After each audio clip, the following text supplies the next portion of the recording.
Aujourd'hui, je vais vous parler d'Alain et de la séance de coaching que l'on a fait ensemble de façon à l'aider. Alain savait pas trop comment s'y prendre, pas trop quoi changer ni comment changer. Il avait bouquiné un petit peu sur le feng shui, mais voilà, il n'avait pas vraiment les pistes ni les connaissances pour savoir par quel bout commencer, hein, par quoi commencer. Et du coup, il a fait appel à moi parce qu'il s'est rendu compte qu'il avait besoin d'une aide assez précise, assez spécifique, assez nette, assez tranchée.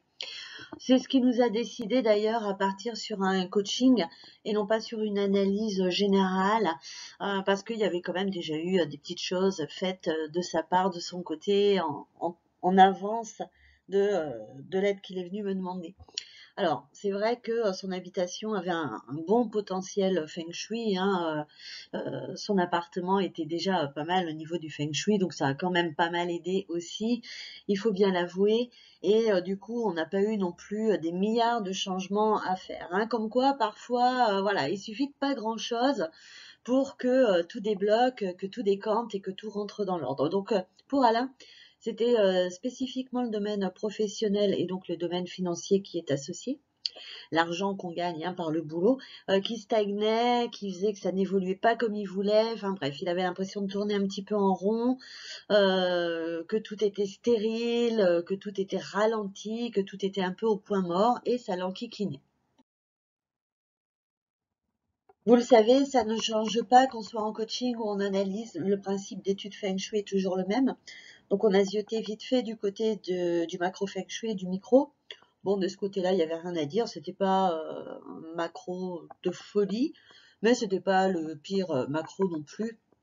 Il était tout à fait dans la norme, voilà, tout à fait acceptable. Il était correct, voilà, pas plus, pas moins. Bon, ce qu'on peut attendre d'un macro, j'ai envie de dire, courant et usuel. Donc on n'a rien eu à corriger à l'intérieur de chez lui par rapport à ça, puisqu'il n'y avait rien de dramatique à ce niveau-là. Donc ensuite, bien évidemment, on a regardé sa porte d'entrée active un bon secteur, dans une bonne direction, avec des étoiles volantes tout à fait correctes et bénéfiques dans sa situation à lui. Donc je n'ai rien eu à faire non plus de ce côté, hormis revoir un petit peu la déco pour lui faire rajouter un petit peu d'éléments favorables pour renforcer ses bonnes étoiles et ne pas les affaiblir à contrario. Donc, bien évidemment, comme Alain est quelqu'un qui travaille beaucoup de chez lui, hein, il a un bureau chez lui qui lui sert de pied-à-terre entre deux déplacements, etc., pour plancher sur des dossiers le week-end, le soir tard. Du coup, le coin bureau qui était dans son séjour avait beaucoup plus d'importance pour moi avec sa chambre, d'autant que la porte, comme je vous le dis, hein, ne posait pas de soucis, hein. Donc, on a regardé éventuellement ces deux aspects-là, voir si on pouvait changer suffisamment de choses pour que ça aille mieux ou pas. Son lit était mal placé, il était engoncé dans un coin, ça circulait pas bien. En plus, il regardait vers la 5 jaune.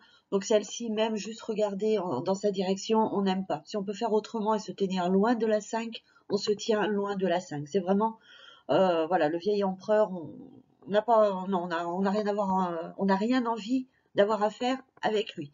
Donc plus on peut s'en éloigner, le mieux c'est. Alors, il dormait dans une bonne direction, mais c'était son secteur relationnel qui était déjà très activé dans le reste de l'appartement. Donc, comme c'était pas trop là son objectif et que ce secteur était déjà fortement actif par d'autres éléments, hein, de son feng shui et de son agencement, on a préféré profiter de la chambre pour renforcer donc son secteur professionnel et financier qui restait là son objectif. Donc du coup, on a déplacé son lit, on l'a fait regarder vers une bonne étoile et dans une bonne direction, donc a fortiori Shang-Chi, puisque c'est quand même la direction du secteur d'énergie qui reste la meilleure pour le professionnel et le financier. Et en même temps, ça a permis une meilleure circulation du chi aussi dans sa chambre, parce que, je sais pas, c'était mal disposé, on a juste placé le mobilier différemment, et finalement, c'était beaucoup plus sympa. Enfin, je lui avais dit, vous testez comme ça, et puis sinon, on verra si on peut trouver une autre option. Mais il m'a dit que non, il pensait enlever une commode, et puis finalement, pas du tout, que c'était beaucoup plus agréable, et que finalement, voilà, c'était plus confortable pour lui. Donc c'était tout bénéfice.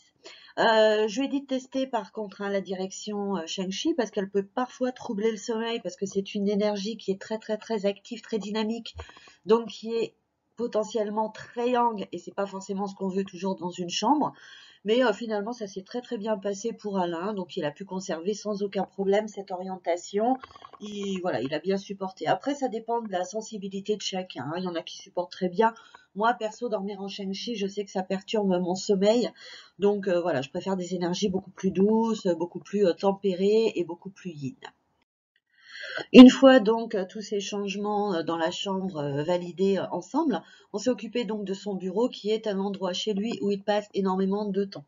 Là aussi, sa pièce à vivre n'était pas très bien agencée en termes de feng shui, mais en termes aussi de circulation des énergies plus générales et donc de circulation de l'homme, hein, puisque à l'instar des animaux, on a un petit peu tendance à suivre le même circuit que les énergies. Sinon, on bloque dans les meubles, on se tape, on se coince, il faut se faufiler, machin. Dites-vous que l'énergie, c'est pareil, hein. Donc là, c'est pas le cas parce que la pièce à vivre était grande, mais c'est vrai que c'était pas très fluide, très harmonieux. Donc on a inversé son bureau avec la table des repas, endroit où finalement il passe très peu de temps parce que c'est juste quand il reçoit du monde et encore quand ce ne sont pas des apéros dînatoires qu'il prend avec ses amis plutôt dans le coin salon. Donc voilà, la table de salle à manger était plutôt là pour au cas où, quand on reçoit la famille, etc., etc., mais pas vraiment très bien utilisée, très bien occupée au quotidien. Alors que son bureau finalement était mal positionné, mais il y passait bien plus de temps. Donc on a inversé avec la table de la salle à manger. Donc non seulement il a récupéré pour son bureau une meilleure configuration au niveau du secteur, on l'a placé aussi dans un bon petit tai-chi pour qu'il bénéficie du coup d'énergie aussi au niveau du petit tai-chi favorable, et on a récupéré une meilleure circulation des énergies au global, ce qui reste quand même toujours préférable. Il ne faut pas oublier que c'est le chi quand même, s'il est bloqué, obturé, sali, souillé, etc., ben, il n'aime pas, il n'est pas bon, il est tout chonchon, un peu comme nous, et puis après, ben, ça ne va pas, ça nous crée des chachis. En plus, Alain m'a avoué après que cet agencement rendait sa pièce plus grande, plus agréable, Ouais, il m'a dit, je sais pas comment l'expliquer, mais voilà, ça a changé l'atmosphère, c'est plus agréable et j'apprécie encore plus d'y passer du temps et mes amis aussi. Donc finalement, on a fait d'une pierre deux coups en améliorant son feng shui d'une part et de l'autre en aménageant de façon plus optimale sa pièce à vivre. Ensuite, bien sûr, on ne s'est pas arrêté là, on ne s'est pas contenté de déplacer le mobilier comme son bureau ou son lit dans sa chambre. On s'est occupé aussi de ces plantes. Alain a beaucoup de plantes, des grosses plantes, des grandes plantes, et elles étaient toutes à un endroit où il ne fallait vraiment pas. Elles faisaient conflit, ces plantes, avec la terre d'une étoile 2 qui est fort heureusement invitée, mais du coup qui se trouvait quand même mal accueillie hein, en termes d'invités, donc elle était un petit peu ronchon aussi, notre 2. Et on sait que la 2, bah, on n'aime pas trop la contrarier, hein, parce qu'elle est quand même assez soupe au lait. Et en plus, les plantes rentraient aussi en conflit avec une 6 qui, de fait, eh ben, elle aussi était contrariée. Alors, la 6 n'avait pas un impact dominant par rapport à Alain, puisqu'elle n'impactait pas directement le coin de bureau, mais elle impactait quand même au niveau du reste de la pièce à vivre. Donc, on n'aime pas que les étoiles, de toutes les façons, soient contrariées. Et l'une des premières choses qu'on regarde avant de placer les bons éléments au bon endroit, c'est d'enlever tout ce qui crée du conflit. Donc on a déplacé les plantes et là aussi, ma foi, elles se sentent bien dans leur nouvelle position. Donc tout va bien de ce côté-là, elles se plaisent et elles se sont bien intégrées à ce changement d'environnement. On en a profité aussi, bien sûr, pour revoir un côté déco. On a placé les bons éléments au bon endroit en fonction des étoiles, toujours dans le but de lever tous les conflits qu'il peut y avoir dans les pièces, notamment à la porte d'entrée, dans la cuisine, donc dans la pièce à vivre, côté du bureau, la chambre, etc., etc. On a fait le tour de l'appartement par rapport à ces conflits pour tous les supprimer. On a rajouté les bons éléments Feng Shui pour renforcer les bonnes étoiles volantes qui pouvaient vraiment soutenir, appuyer et accompagner Alain dans son professionnel et son financier. Et bien sûr, on a mis aussi les éléments Feng Shui adéquats pour continuer d'affaiblir les mauvaises étoiles, notamment les étoiles invitées, notamment cette 2, qui était invitée, qui n'était donc pas chez elle puisqu'elle n'était pas haute, qui se tenait donc à carreau, mais qui, voilà, hein, si on peut encore un petit peu affaiblir ce qui n'est pas le bienvenu, ne nous en privons pas, bien au contraire. Enfin, ce qui a été déterminant chez Alain, c'est qu'on a pu aussi placer de l'eau sur son balcon. Donc ça, bien évidemment, on a regardé avant si on pouvait réunir suffisamment de formules de l'eau possible pour que cette eau soit favorable. Son balcon n'était pas très très grand, hein, donc on a adapté la quantité d'eau pour qu'elle soit suffisante pour agir, hein, parce que c'est sûr que la gamelle du chat ou la gamelle du chien, franchement, ne vous en occupez pas, ça ne sert à rien, ce n'est pas suffisant. Les petites fontaines décoratives que vous achetez qui font 1 litre, 1 litre et demi, 2 litres, 3 litres, c'est pareil, ça a un effet quasi nul en Feng Shui, donc vous pouvez vous faire plaisir et les placer à peu près là où vous voulez. Je mets quand même des petits guillemets parce qu'il y a quand même des petites conditions, mais on va dire que à ce niveau-là, on peut voilà, garder ça en termes de déco et de fun sans plus. Mais on ne voulait pas trop d'eau non plus. Bien sûr, plus on met d'eau, plus ça va agir. Mais si on met trop d'eau, bah après, l'eau, elle envahit tout le balcon. Et voilà, on ne peut plus se servir du balcon. On ne peut plus en profiter. Donc, il n'y a pas non plus d'intérêt. Puisque, encore une fois, si vous n'êtes pas sur le balcon, ce qui s'y passe ne vous concerne pas. Hein. Moi, quand je suis à Montpellier, bah, la météo de Montpellier m'affecte. Par contre, si je pars à Paris, je me fiche de savoir s'il pleut, s'il y a un ouragan, hein, ou s'il fait grand soleil sur Montpellier, ça ne m'affecte pas. L'eau, c'est pareil. Si vous n'êtes pas sur votre balcon, si vous n'y êtes jamais, parce que par exemple vous avez mis un immense aquarium et que du coup vous ne pouvez plus y mettre un pied, bah, c'est dommage pour vous, vous avez fait des bêtises. Parce que du coup, vous ne profitez pas de l'impact favorable de cette immense quantité d'eau. Hein. Donc toujours, on adapte aussi à la possibilité. C'est pour ça que je le répète, même dans un tout petit appartement, le Feng Shui peut tenir son rôle sans aucun problème. On va adapter ça à la surface du logement sans aucun problème. Donc avec cette eau sur le balcon, dont il peut continuer de profiter, il peut récupérer aussi une énergie qui n'est pas très active à l'intérieur. Hein. C'est pour ça qu'on a profité de dehors pour renforcer cette bonne énergie pour son travail. Et du coup, il peut en profiter tout le temps qu'il passe sur son balcon.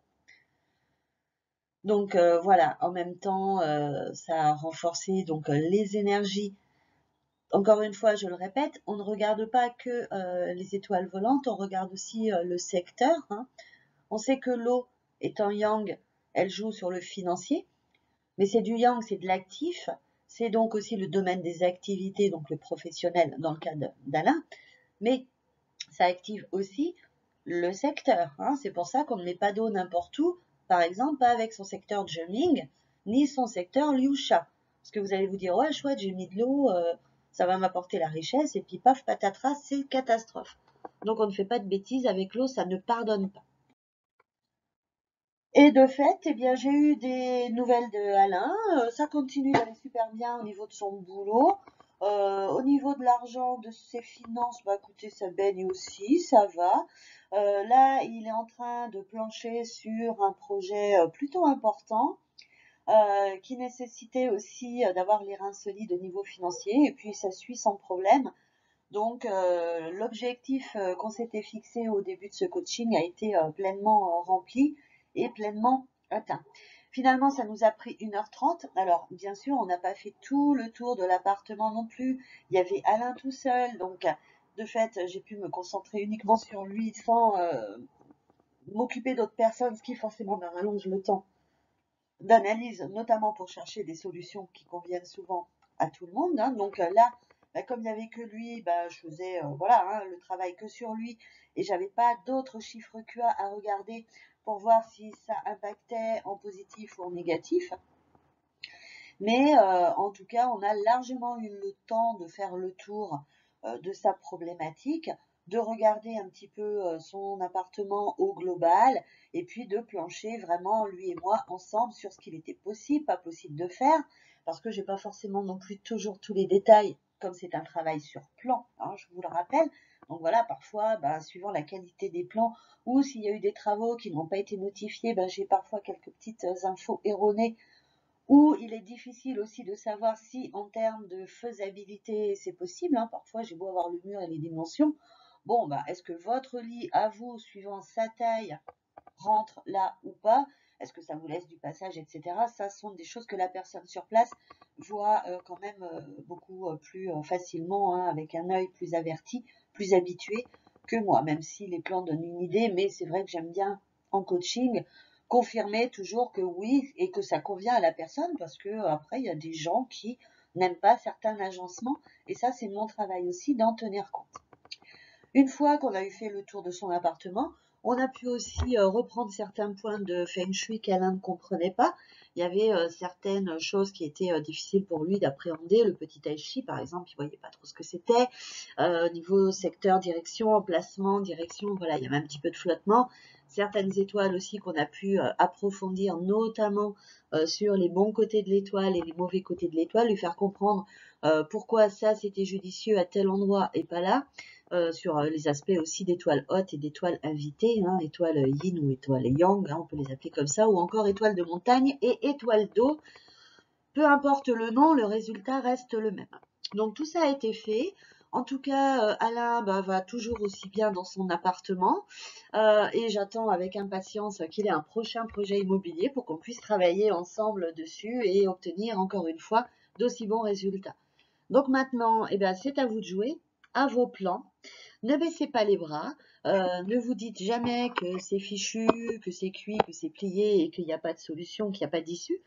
Il suffit souvent de peu de changements, mais il suffit de faire les bons changements au bon endroit pour avoir des résultats. Alors je vous souhaite le meilleur du chi et je vous dis à bientôt. Voilà, nous avons fait le tour de ce que j'avais à vous raconter de l'expérience positive d'Alain avec le Feng Shui. Donc si vous aussi vous voulez profiter de la puissance du Feng Shui chez vous et que vous avez un petit budget, eh bien le coaching est à votre disposition.